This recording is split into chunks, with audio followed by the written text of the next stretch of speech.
ہم وہی کہیں گے جو ہمارا دین ہم کو بتاتا ہے. عمل کرو تو تمہارا بھلا ہے، نہیں کوئی عمل کرے تو نقصان ہمارا نہیں ہے. بسم اللہ الرحمن الرحیم. نحمده ونصلي ونسلم على رسوله الكريم. اما بعد فاعوذ باللہ من الشیطان الرجیم. بسم اللہ الرحمن الرحیم. وَإِن مِّنكُمْ إِلَّا وَارِدُهَا كَانَ عَلَى رَبِّكَ حَتْمًا مَّقْضِيًّا. صدق اللہ العظیم وبلغنا رسولہ النبی الکریم ونحن على ذلك لمن الشاہدین والشاکرین والحمد للہ رب العالمین. السلام علیکم ورحمۃ اللہ وبرکاتہ. بارگاہ رسالت مآب صلی اللہ علیہ وسلم میں درود و سلام کا نذرانہ پیش کر لیں. اللہم صلی علی سیدنا و مولانا محمد وبارک وسلم صلاۃ و سلاما علیک یا رسول اللہ صلی اللہ تعالی علیہ وسلم. پل صراط سے ہر ایک کو گزرنا ہے، جیسا کہ قرآن مجید میں اللہ تبارک و تعالی نے ارشاد فرمایا وَإِن مِّنكُمْ إِلَّا وَارِدُهَا كَانَ عَلَى رَبِّكَ حَتْمًا مَّقْضِيًّا. اور تم میں کوئی ایسا نہیں جس کا گزر دوزخ پر نہ ہو، تمہارے رب کے ذمہ پر یہ ضرور ٹھہری ہوئی بات ہے. یعنی ہر شخص کو پل صراط سے گزرنا ہے. سیدنا عبداللہ ابن مسعود رضی اللہ تعالیٰ عنہ، سیدنا حسن رضی اللہ تعالیٰ عنہ اور سیدنا قتادہ رضی اللہ تعالیٰ عنہ سے روایت ہے کہ جہنم پر وارد ہونے سے مراد پل صراط سے گزرنا ہے، جو پل صراط جہنم کے اوپر بچھایا گیا ہے. پل صراط کے حوالے سے عقیدہ جو ہے اس پر رکھنا، ایمان لانا واجب ہے، اور یہ سچا عقیدہ ہے. اس کا انکار کرنے والا گمراہ ہے، اور پل صراط سے گزرے بغیر کوئی جنت میں جا نہیں سکتا، کیونکہ جنت میں جانے کا یہی راستہ ہے جو پل صراط کے اوپر بچھایا گیا ہے. نبی کونین صلی اللہ تعالیٰ علیہ وسلم نے پل صراط کے حوالے سے فرمایا کہ جہنم پر ایک پل ہے جو بال سے زیادہ باریک اور تلوار سے زیادہ تیز ہے. اس پر لوہے کے کنڈے اور کانٹے ہیں، جسے اللہ پاک چاہے گا یہ اسے پکڑیں گے. لوگ اس سے گزریں گے، بعض لوگ پلک جھپکنے کی طرح گزر جائیں گے، بعض لوگ بجلی کی طرح، بعض لوگ ہوا کی طرح، بعض بہترین اور اچھے گھوڑوں کی طرح، اور کچھ لوگ اونٹوں کی طرح گزریں گے. اور فرشتے کہتے ہوں گے رب سلم رب سلم، اے پروردگار سلامتی سے گزار، اے پروردگار سلامتی سے گزار. میرے آقا صلی اللہ علیہ وسلم نے فرمایا بعض مسلمان نجات پائیں گے، بعض زخمی ہوں گے، بعض اوندھے ہوں گے، اور بعض منہ کے بل جہنم میں گر پڑیں گے. یہ پل صراط کی کیفیت بیان کی رسول پاک صلی اللہ علیہ وسلم نے. اس حدیث پاک کی تشریح کرتے ہوئے مفتی احمد یار خان نعیمی رحمۃ اللہ تعالی علیہ فرماتے ہیں کہ آخر ان کی رفتاروں میں یہ جو فرق بیان کیا گیا کہ کوئی تیز رفتاری کے ساتھ گزرے گا، کوئی کم رفتاری کے ساتھ، فرماتے ہیں یہ نیک اعمال کی وجہ سے ہوگا. جیسا عمل ہوگا ویسی رفتار ہوگی. اگر اعمال اچھے ہوں گے تو رفتار بھی اچھی ہوگی، اور اگر اعمال برے ہوں گے تو رفتار بھی اس کی سست ہوگی، اور پھر جو اس میں کانٹے لگے ہوئے ہیں وہ اس کو چبھیں گے اور اس کے جسموں کو زخمی کریں گے. میرے آقا سید عالم صلی اللہ تعالیٰ علیہ وسلم نے بہت ہی پیارا ہمیں وظیفہ عطا فرمایا. میرے آقا صلی اللہ علیہ وسلم نے فرمایا مجھ پر درود پاک پڑھنا پل صراط پر نور کا کام دے گا. درود شریف کی کثرت کیا کیجئے، یہ پل صراط پر ہمارے کام آنے والا ہے. پل صراط کا خوف اور اس کی دہشت ایسی ہے کہ صحابہ کرام رضی اللہ تعالی عنہم بھی خوف کھایا کرتے، اور ہماری جماعت کے بزرگان دین خود سیدنا عمر ابن عبدالعزیز رضی اللہ تعالیٰ عنہ اسلام کے پہلے مجدد ہیں، اور آپ کی خلافت کو خلافت راشدہ کہا جاتا ہے، یعنی ایسا آپ نے دنیا کے اندر اپنی خلافت میں عدل و انصاف قائم کیا۔ لیکن سیدنا عمر ابن عبدالعزیز رضی اللہ تعالیٰ عنہ کی کنیز جو تھی، جو کام کرتی تھی، اس نے حاضر ہو کر کے عرض کی، اے عمر ابن عبدالعزیز، میں نے خواب میں دیکھا کہ جہنم کو دہکایا گیا ہے اور اس کے اوپر پل صراط رکھا گیا ہے۔ اتنے میں اموی خلفاء کو، یعنی بنو امیہ کے جو خلیفہ ہیں، ان کو لایا گیا۔ سب سے پہلے خلیفہ عبد الملک بن مروان کو حکم ہوا کہ پل صراط سے گزرو۔ جب عبد الملک بن مروان پل صراط پر چڑھا، افسوس دیکھتے ہی دیکھتے عبد الملک جو ہے دوزخ میں گر پڑا۔ پھر اس کا بیٹا ولید بن عبد الملک کو لایا گیا، وہ بھی اسی طرح دوزخ میں جا گرا۔ پھر سلیمان بن عبد الملک کو لایا گیا، وہ بھی دوزخ میں جا گرا۔ ان سب کے بعد اے امیر المومنین آپ کو لایا گیا۔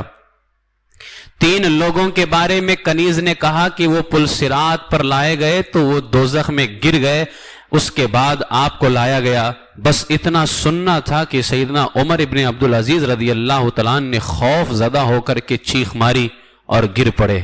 کنیز نے پکار کر کے کہا، اے امیر المومنین، پوری بات تو سنیں، اللہ کی قسم جس طرح وہ 3 گر گئے، میں نے دیکھا کہ آپ سلامتی کے ساتھ پل صراط پار کر گئے ہیں۔ اللہ رب العزت کی قسم آپ پل صراط پار کر گئے، لیکن جب اپنے سے پہلے 3 لوگوں کے بارے میں سنا تو پل صراط کی دہشت ایسی تھی، اس کا خوف ایسا تھا کہ سیدنا عمر ابن عبدالعزیز رضی اللہ تعالیٰ عنہ جو ہے بے ہوش ہو چکے تھے، اور روایتوں میں آیا کہ بے ہوشی کے عالم نے ادھر سے ادھر اپنا پاؤں مارا کرتے تھے۔ آپ اندازہ لگائیں یہ پل صراط کا ڈر کس کو ہے؟ جو انصاف قائم کرتا تھا۔ آج اپنے بھائیوں کا بھی ہم حق مار لیتے ہیں، کتنے مسلمانوں کا حق مار لیا، ہمارا اور آپ کا حال کیا ہوگا؟ یہ وہ لوگ تھے جنہوں نے دشمنوں کے ساتھ بھی انصاف قائم کیا، لیکن اس کے باوجود بھی پل صراط کا اتنا خوف۔ سیدنا حسن بصری رضی اللہ تعالیٰ عنہ، کون نہیں جانتا ہے خواجہ حسن بصری، جن پر میرے آقا مولا علی ناز کریں، اور میرے آقا مولا علی فرمائیں اگر کوفہ کے اندر کوئی بیان کرنے کا حق رکھتا ہے تو صرف حسن بصری کو بیان کرنے کا حق ہے۔ اتنا ناز تھا خواجہ حسن بصری پر۔ حضرت خواجہ حسن بصری رضی اللہ تعالیٰ عنہ نے ایک شخص کو دیکھا کہ وہ ہنس رہا ہے۔ آپ نے فرمایا، اے نوجوان، کیا تو پل صراط سے گزر چکا ہے؟ یعنی ہنس رہا ہے، کیا تو پل صراط سے گزر چکا ہے؟ اس نے کہا نہیں۔ پھر فرمایا، کیا تو یہ جانتا ہے کہ تو جنت میں جائے گا یا دوزخ میں جائے گا؟ اس نے کہا نہیں۔ آپ نے فرمایا، پھر یہ تیرا ہنسنا کیسا ہے؟ جب تو ابھی پل صراط سے بھی نہیں گزرا ہے، تجھے یہ بھی نہیں پتا ہے کہ تو جنت میں جائے گا یا دوزخ میں جائے گا، یہ تیرا ہنسنا کیسا ہے؟ گویا کہنا یہ چاہتے ہیں جب ایسی مشکلات تیرے سامنے ہیں کہ ابھی تیرا تو فیصلہ ہی نہیں ہوا کہ جنت میں جائے گا یا دوزخ میں، اور ابھی تو پل صراط سے گزرا ہی نہیں ہے، جب ایسی مشکلات تیرے سامنے ہیں اور تجھے اپنی نجات کا، اپنی کامیابی کا پتہ بھی نہیں، پھر کس خوشی پر ہنس رہا ہے؟ روایتوں میں آیا امام حسن بصری کا یہ لفظ کہ جب تجھے پتہ ہی نہیں ہے کہ پل صراط تو نے کامیابی کے ساتھ پار کی یا نہیں پار کی، تب تو ہنس کیوں رہا ہے؟ وہ اس شخص کے دل پر اتنا اثر ہو گیا، اتنا سنجیدہ ہو گیا کہ مرتے دم تک کے کبھی کسی شخص نے اس کو ہنستے ہوئے نہیں دیکھا تھا۔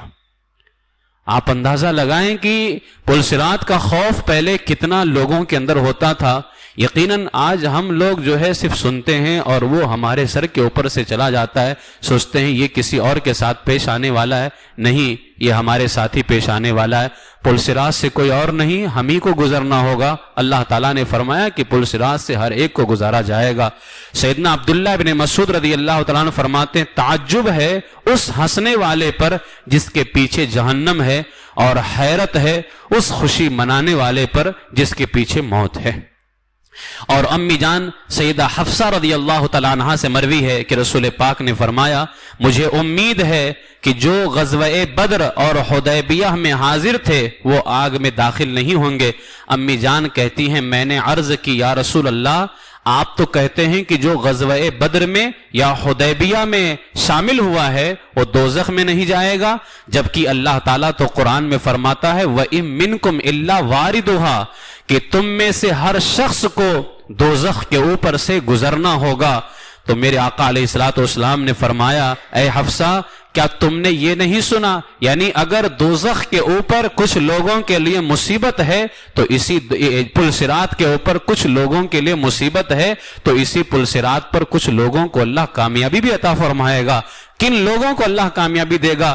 میرے آقا علیہ السلام نے فرمایا اے حفصہ کیا تم نے اللہ کا یہ فرمان نہیں سنا ثم ننجی الذین اتقوا ونذر الظالمین فیہا جثیا، پھر ہم ڈر والوں کو بچا لیں گے اور ظالموں کو اس میں چھوڑ دیں گے گھٹنوں کے بل گرتا ہوا۔ یعنی اللہ تبارک و تعالیٰ فرماتا ہے کہ جو ڈر رکھے گا، جو اپنے اندر خوف رکھے گا، ہم اس کو بچا لیں گے اور ظالموں کو یوں ہی گھسٹتا ہوا چھوڑ دیں گے۔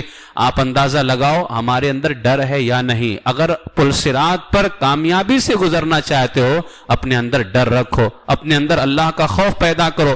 حضرت امام جلال الدین سیوطی علیہ رحمت و رضوان ارشاد فرماتے ہیں عبداللہ ابن رواحہ رضی اللہ تعالیٰ عنہ، یہ عبداللہ ابن رواحہ صحابی رسول ہیں۔ حضرت عبداللہ ابن رواحہ کو ایک بار روتے دیکھ کر کے ان کی زوجہ محترمہ نے پوچھا، اندازہ لگاؤ یہ صحابہ کرام ہے، کتنا خوف تھا، جبکہ ہر صحابی نبی کیا ہے؟ جنتی ہے۔ جو بھی میرے آقا علیہ السلام کا صحابی ہے وہ جنت کے اندر جائے گا۔ آخر وہ جنت میں نہیں جائیں گے تو کون جائے گا؟ جنہوں نے رسول اللہ کا چہرہ مبارک دیکھا ہو، جنت کے مالک کی زیارت کی ہو، اب وہ جنت میں نہیں جائے گا تو کون جائے گا؟ لیکن خوف کتنا تھا، کبھی بھی صحابہ کرام نے اپنے آپ کو خوف سے الگ نہیں رکھا۔ حضرت عبداللہ ابن رواحہ کو ایک بار ان کی بیوی نے روتے دیکھ کر کے پوچھا آپ کو کس بات نے رلا دیا؟ آپ نے فرمایا مجھے اللہ کا یہ فرمان یاد آ گیا۔ کون سا؟ وَإِن مِّنكُمْ إِلَّا وَارِدُهَا، تم میں کوئی ایسا نہیں جس کا گزر دوزخ پر نہ ہو۔ فرماتے ہیں جب میں نے اس کو پڑھا مجھے خبر ہی نہیں ہے کہ میں دوزخ سے نجات بھی حاصل کروں گا یا نہیں۔ یہ کون کہہ رہا ہے؟ حضرت عبداللہ ابن رواحہ، جن کی عبادتوں کی وجہ سے، جن کے اعمال کی وجہ سے، جن کے تقوی و پرہیزگاری کا ہمیں صدقہ ملا ہوا ہے، جن صحابہ کرام کی برکتیں ہم حاصل کرتے ہیں، یہ وہ صحابہ کرام فرماتے ہمیں تو پتہ ہی نہیں ہے کہ ہم دوزخ سے نجات حاصل کریں گے یا نہیں۔ اسی طریقے سے حضرت سیدنا ابو میسرہ عمرو بن شرحبیل رضی اللہ تعالیٰ عنہ ایک بار بچھونے پر آرام کرنے کے لیے تشریف لے گئے تو بے قرار ہو کر کے فرمانے لگے کاش میری ماں نے مجھے پیدا ہی نہ کیا ہوتا۔ تو آپ کی بیوی نے کہا آپ ایسا کیوں کہہ رہے ہیں؟ آپ نے فرمایا کہ میں نے قرآن میں پڑھا ہے وَإِن مِّنكُمْ إِلَّا وَارِدُهَا، تم میں کوئی ایسا نہیں جس کا گزر دوزخ پر نہ ہو۔ بے شک اللہ تعالیٰ نے جہنم سے گزرنے کی خبر دی ہے لیکن یہ خبر نہیں کہ ہم اس سے نکلیں گے یا نہیں نکلیں گے۔ یہ حضرات صحابہ کرام رضی اللہ تعالیٰ عنہم کا حال ہے۔ اور جانتے ہیں یہ پل صراط کیا ہے؟ پل صراط کی دہشت کیا ہے؟ اس کی کیفیت کیا ہوگی؟ حضرت سیدنا فضیل بن عیاض سے مروی ہے پل صراط کا سفر 15,000 سال کی راہ ہے۔ 15,000 سال، 15,000 سال میں ایک تیز رفتار گھوڑے پر سوار ہو کر کے، ایک تیز رفتار گھوڑا اس پر سوار ہو کر کے 15,000 سال میں آپ جتنا راستہ طے کرو گے اتنا راستہ جو ہے پل صراط کا ہے۔ اور فرمایا یہ 15,000 بالکل سیدھا راستہ نہیں، فرمایا 5,000 سال اوپر چڑھنے کے برابر لگے گا۔ جب کوئی اوپر چڑھتا ہے تو کس قدر اس کو بھاری ہوتا ہے، فرمایا 5,000 سال تو اتنا بھاری ہوگا اوپر چڑھنے کے برابر، پھر 5,000 سال نیچے اترنے کے برابر، اور پھر 5,000 سال برابری میں چلنے کے برابر ہوگا۔ اور پھر وہ راستہ بھی کیسا؟ بال سے زیادہ باریک، تلوار سے زیادہ تیز ہے، اور کہاں بچھا ہوا ہے؟ جہنم کی پیٹھ پر بچھایا گیا ہے، اس پر سے گزر سکے گا۔ حضرت فضیل بن عیاض فرماتے ہیں اب اتنا خطرناک راستہ، اتنا 1000 سالوں کا راستہ، اور اوپر چڑھنے کے برابر، نیچے اترنے کے برابر، پھر برابری پر چلنا، بال سے زیادہ باریک، تلوار سے زیادہ تیز، اور حال کیا ہوگا؟ سورج 1.25 میل پر ہوگا، ہمارے سر پر ہوگا، بھیجا کھول رہا ہوگا، لوگ ننگے بدن ہوں گے، ننگے پاؤں ہوں گے، تانبے کی زمین ہوگی، فرمایا کلیجے پھٹ رہے ہوں گے لوگوں کے۔ ایسے عالم کے اندر اس پل صراط سے گزرنا کوئی آسان کام نہیں ہوگا۔ فرمایا لیکن اس پل صراط سے وہی گزر سکے گا جو خوف خدا کی وجہ سے کمزور ہو گیا ہوگا۔ اب آپ اندازہ لگائیں، پل صراط سے بہادر اور مرد حضرات، طاقتور حضرات کے گزرنے کی بات نہیں ہو رہی ہے کہ پل صراط سے اب طاقتور گزر جائے گا، کہ ہم جب یہ تصور کرتے ہیں کہ راستہ بھاری ہو تو یہاں سے بہادر آدمی ہی گزر سکتا ہے۔ پل صراط بھاری تو ہے لیکن یہاں سے بہادر یا طاقتور گزر نہیں سکتا ہے۔ فرمایا یہاں سے وہی گزرے گا جو اللہ کے خوف میں اتنا زیادہ رہا ہو کہ خوف الہی کی وجہ سے بالکل کمزور ہو گیا ہو۔ بھلے وہ خوف الہی کی وجہ سے کمزور ہو گیا لیکن اللہ تعالیٰ اس کو پل صراط سے گزرنے کی طاقت عطا کر دے گا۔ تو اپنے اندر خوف الہی کی جو کمزوری ہے اگر وہ پیدا کر لو تو اللہ تعالیٰ پل صراط سے گزرنے کی طاقت عطا فرما دے گا۔ حضرت سیدنا فضیل بن عیاض رضی اللہ تعالیٰ عنہ کا یہ جملہ کتنا ہی ہمارے لیے اہم ہے کہ پل صراط سے وہ گزر جائے گا جو خوف الہی کی وجہ سے کمزور ہو گیا ہوگا۔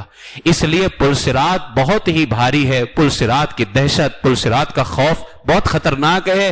اللہ رب العزت سے دعا کرو کہ اللہ تعالیٰ پل صراط پر آسانی کے ساتھ گزار دے۔ میرے آقا سرور کائنات صلی اللہ علیہ وسلم کا بے پناہ کرم، حضور علیہ السلام نے پل صراط پر گزرنے کے لیے ہمیں کچھ طریقے عطا فرمائے۔ میرے آقا علیہ السلام نے ارشاد فرمایا، جس نے نماز کی حفاظت کی قیامت کے دن اس کے لیے نور اور نجات ہوگی، اور جس نے نماز کی حفاظت نہ کی اس کے لیے نہ نور ہوگا نہ نجات ہوگی، اور وہ قارون، فرعون اور منافقوں کے ساتھ میں اٹھایا جائے گا۔ اس لیے نماز کی حفاظت، یہ پہلا میرے آقا علیہ السلام نے طریقہ دیا۔ دوسرا میرے آقا نے فرمایا اندھیروں میں مسجد کی طرف جاؤ، کل قیامت کے دن اللہ مکمل نور عطا فرمائے گا۔ اندھیروں میں مسجد کی طرف جاؤ۔ تیسرا طریقہ میرے آقا نے فرمایا جس نے کسی مسلمان بھائی کی مشکل کو آسان کی، اللہ تعالیٰ قیامت میں پل صراط پر اس کے لیے نور کے 2 شعبے بنائے گا۔ پل صراط پر اتنا بھاری راستہ، لیکن اگر کسی مسلمان بھائی کی مدد کی تو میرے آقا فرماتے ہیں اللہ پل صراط پر اس کے لیے نور کے 2 شعبے بنائے گا، اور وہ 2 شعبے اتنا نور دیں گے، میرے آقا نے فرمایا ان کی روشنی سے ایک دنیا روشن ہوگی، ایک دنیا روشن ہوگی، اور اس کی گنتی کیا ہے اللہ ہی جانتا ہے۔ چوتھا طریقہ میرے آقا نے فرمایا جو 100 بار لا الہ الا اللہ پڑھے، قیامت کے دن اللہ اسے اس طرح اٹھائے گا کہ اس کا چہرہ 14ویں رات کے چاند کی طرح چمک رہا ہوگا۔ پانچواں میرے آقا علیہ السلام نے فرمایا بازار میں اللہ تعالیٰ کا ذکر کرنے والے کے لیے ہر بال کے بدلے میں قیامت کے دن اللہ تبارک و تعالیٰ اس کو نور عطا فرمائے گا۔ اس لیے میرے آقا سید عالم صلی اللہ تعالیٰ علیہ وسلم نے ہمیں جو ہے پل صراط سے گزرنے کا ہمیں طریقہ بھی عطا فرمایا، اور حضرت یہ پل صراط سے گزرنا کوئی معمولی نہیں ہے۔ حضرت حسن بصری رضی اللہ تعالیٰ عنہ فرماتے ہیں ایک شخص جہنم سے 1000 سال کے بعد نکالا جائے گا۔ 1000 سال اگر کوئی گر گیا پل صراط سے، فرمایا ایک شخص کو جہنم سے 1000 سال کے بعد نکالا جائے گا۔ حضرت حسن بصری فرماتے ہیں کاش وہ شخص میں ہوتا جس کو 1000 سال کے بعد نکالا جائے گا، فرماتے ہیں کاش وہ شخص میں ہوتا۔ امام غزالی فرماتے ہیں کہ آخر حضرت حسن بصری نے ایسا کیوں کہا کہ جس کو 1000 سال کے بعد، کیا تم ایک لمحے کے لیے جہنم میں رہ سکتے ہو؟ نہیں، لیکن جب حضرت حسن بصری نے سنا کہ ایک شخص کو 1000 سال کے بعد نکالا جائے گا، کہا کاش وہ میں ہوتا جس کو 1000 سال کے بعد نکالا جائے گا۔ تو حضرت امام غزالی فرماتے ہیں انہوں نے اس لیے کہا کہ جو 1000 سال کے بعد نکالا جائے گا اتنا یقین تو ہے کہ وہ جہنم سے نکالا جائے گا، اتنا یقین تو ہے، پتہ نہیں ان لوگوں کا جنہیں نکالا ہی نہ جائے، تو کم سے کم اتنا یقین تو ہے کہ 1000 سال کے بعد نکالا جائے گا۔ حضرت حسن بصری رضی اللہ تعالیٰ نے جب یہ کہا تھا نا کہ کاش 1000 سال کے بعد جس کو نکالا جائے گا وہ میں ہوتا، حضرت حسن بصری کا حال ایسا ہو گیا تھا، خوف خدا کا غلبہ ایسا چھا گیا، حضرت حسن بصری 40 سال تک نہیں ہنسے،